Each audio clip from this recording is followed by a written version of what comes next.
There's been a lot of talk around Vero Beach about city officials selling the local electric utility to FPL. The Florida Municipal Electric Association examined the facts and, after careful review and analysis, is convinced the proposed sale is a bad business deal for the citizens of Vero Beach. We'll deal with the reasons why in just a minute, but here are the highlights. The proposed sale will produce a $3.5 million annual shortfall in the city's general fund, leading to major cuts in city operations. When outages occur, FPL customers are without power far longer than Vero Beach Electric customers. And when hurricanes strike, city electric customers have their power restored significantly faster than FPL's customers. Right now, FPL's rates are lower, but in short order, rates for both utilities will be comparable. I think Vero Beach is being railroaded into a premature decision. The GAI report said the electric utility is worth $185 million. FPL states on their website that $100 million is a fair offer. I think FPL is going to make a proposal in October, so there's hardly any time to analyze it before the November 8th referendum. I think they're going to put a similar offer on the table and jazz it up to make it appear better than it really is. There'll be a lot of smoke and mirrors. Then FPL will advertise heavily for a few weeks about how wonderful they are. It'll be their sneaky way of campaigning for the referendum to sell the utility. For a few weeks it'll be FPL, puppy dogs, and ice cream. Vero Beach deserves better. Residents shouldn't be rushed into a decision, and they deserve a thorough, independent, and thoughtful assessment of everything involved in this important decision. Not a bunch of campaign rhetoric from FPL. I want the big picture as to what is this really going to cost me.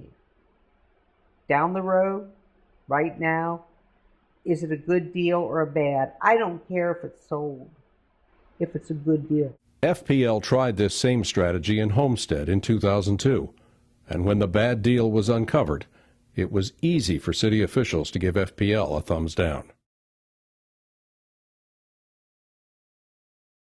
Yes, FPL has lower rates right now, but they will be increasing in the near future. FPL has already declared it will seek a rate increase from the Public Service Commission in 2012. Conservative estimates have FPL rates rising anywhere from 5 to 25% and possibly higher when the utility's nuclear energy investment of $13 to $19 billion is automatically imposed on all FPL ratepayers. Vero Beach electric rates have dropped by more than 30% since 2009 and are now among the lowest of any utility in the state. They will probably rise somewhat during the next 18 months, but FPL's rates are also certain to rise significantly.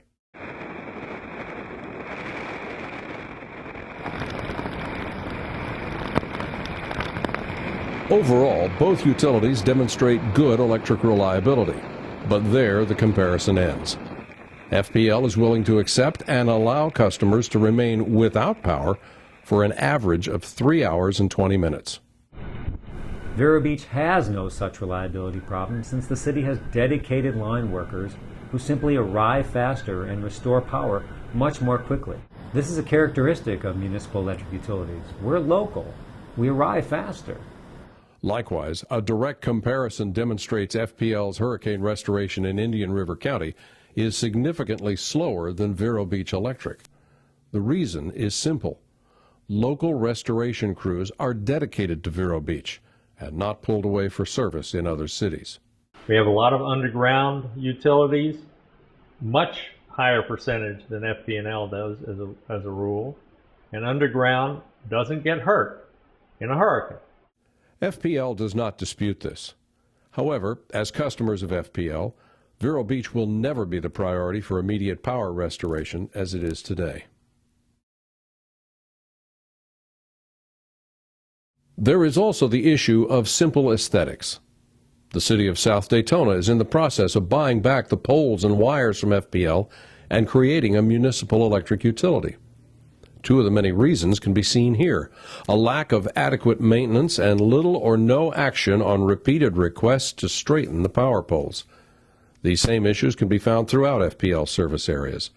It's almost as if the citizens of Vero Beach are getting a preview of what the community will look like if they sell to FPL. In marked contrast, Vero Beach has no such problem, and never will so long as it retains control and ownership of its local utility.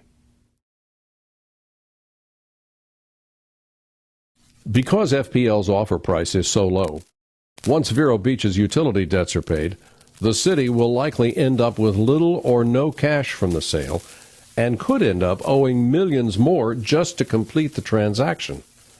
More importantly, the city's general fund will suffer more than a $3 million shortfall every year. FPL does not dispute this. Where does all that come from when you're suddenly missing $3.6 million out of a $21 million budget? A property tax increase is one option. But to replace that revenue, property taxes would need to rise from their current 1.9367 mils per thousand valuation to 2.8767, essentially a 50% increase. In June, FPL stated its payments to the city, quote, should offset substantially or in total the city's annual revenue transfer. Let's be perfectly clear. If a sale takes place, FPL's annual payments to Vero Beach will be insufficient for the city to continue its general fund operations as it has in the past. If they've lost that much money that they have to raise taxes in order to break even, what's it going to be like next year when they don't have the enterprise fund? This means traditional city services such as roads, exercise facilities, tennis courts, and walking paths could see substantially less maintenance. Planned improvements around the city would be curtailed. Overall, police, parks, museum, and library services might be reduced. Main Street and downtown Vero Beach would no longer benefit from municipal contributions. And we had a very, very cold December, and FPL had rolling blackouts or brownouts. The city of Vero Beach had none because they turned the power plant on and ran it. And so it was, those kind of things stick in your mind, and